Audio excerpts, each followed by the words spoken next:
Street Fighter Cross Tekken is one of those games that everyone retroactively loves. A rough launch combined with some jank that got fixed in a 2012 update meant this game, despite being such a legendary crossover, was relegated to the side stage quickly.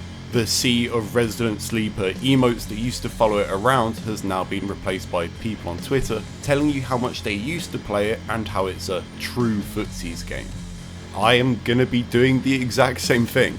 This is a game that I look back fondly at because it was through Cross Tekken I met a lot of my friends that I still play games with to this day. We ran tournaments for it every week for years. I still hold it in very high regards in terms of gameplay too, and absolutely urge anyone that missed out on this divisive title to take a look. Even though I view the revisionist love for this game with a fair amount of cynicism, there is something to be said about how neutrally driven the meta actually was, and it's for a few key reasons. Firstly, anti-airs. Well, nowadays in Street Fighter V, a lot of the value from anti-airs is derived from the mix-ups you get after the fact. In Cross Tekken, anti-airs hurt a lot. Between being able to tag cancel a DP into a full combo, counter hit anti-airs giving you a float state, and some characters just straight up getting huge juggles, jumping was terrifyingly risky for the majority of the cast. It led to the game being predominantly grounded, which in turn adds value to buttons that are longer range and typically jumpable. It slowed down the pace and made whiff punishing key. On top of this, stages were very big. Now this was to combat how good corner carry was in combos, but it ultimately meant that walking someone to the corner was a comparatively difficult task. It gave you a lot of breathing room to retreat into your optimal range. But the thing for me that really tipped it over into being such a quote footsies game was boost chains, which I personally feel is one of the most interesting mechanics in the game.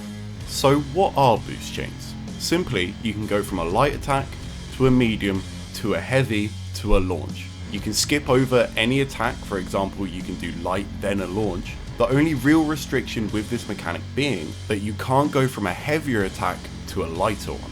When you finally landed your launch, your second character comes in automatically and you get a full air juggle combo, tacking on a fair amount of damage. There are two things to note. You cannot cancel these boost chains into a special unless it's an EX or a super. They are also very negative on block no matter where in the string you end.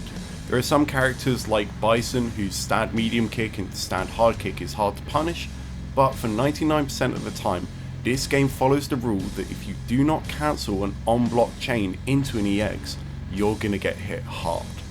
Now this mechanic has existed in a lot of different games, but normally it's in a versus game or an anime game and it's known as gatling. Slightly different of course, but chaining normals together isn't revolutionary. The interest comes from it being in a somewhat traditional Street Fighter game.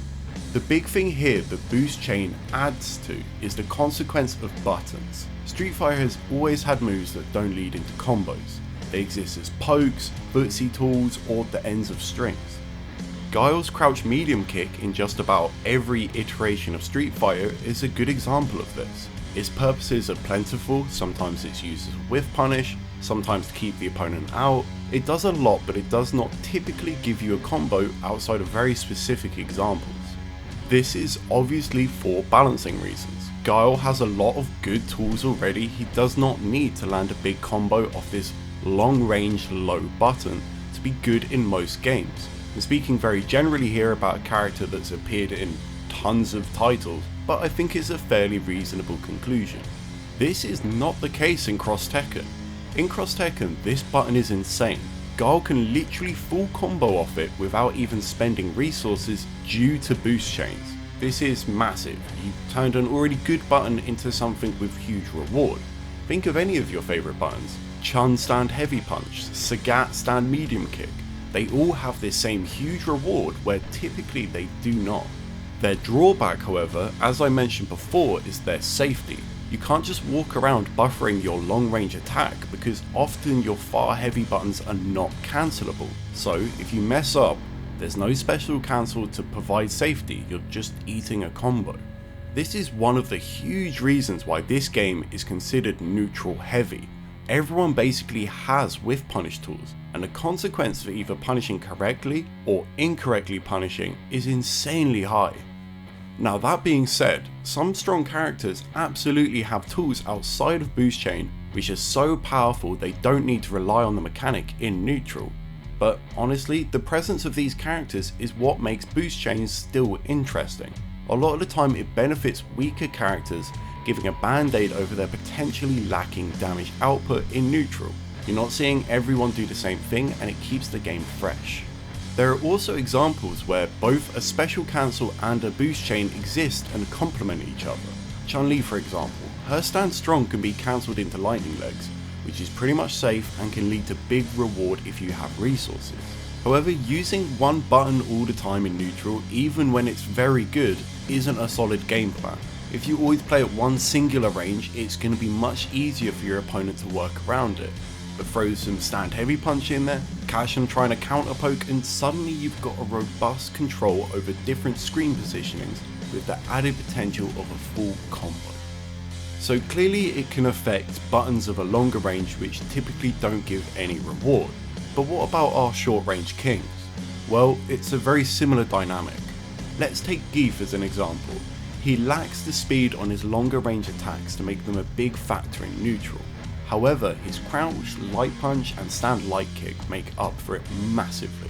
You can use these to counter poke the opponent trying to outrange you. You catch the start up of their move and now you get a full combo. In Street Fighter 4, you would use these exact same buttons to buffer an EX green hand to get a mix up. You can do that here, but maybe instead you boost chain to save the meter and potentially get more damage. Okay, you boost chain and your second character comes in. Do you land a max damage combo to give Geef that damage boost he needs? Or maybe you use your second character to actually set up Geef's mix-ups. You can use the tag to actually get whatever reward it is your character needs to be effective, once again doubling down the risk in neutral. It's very easy to think that boost chains would undermine the presence of hard combos, but damage scales massively in this game.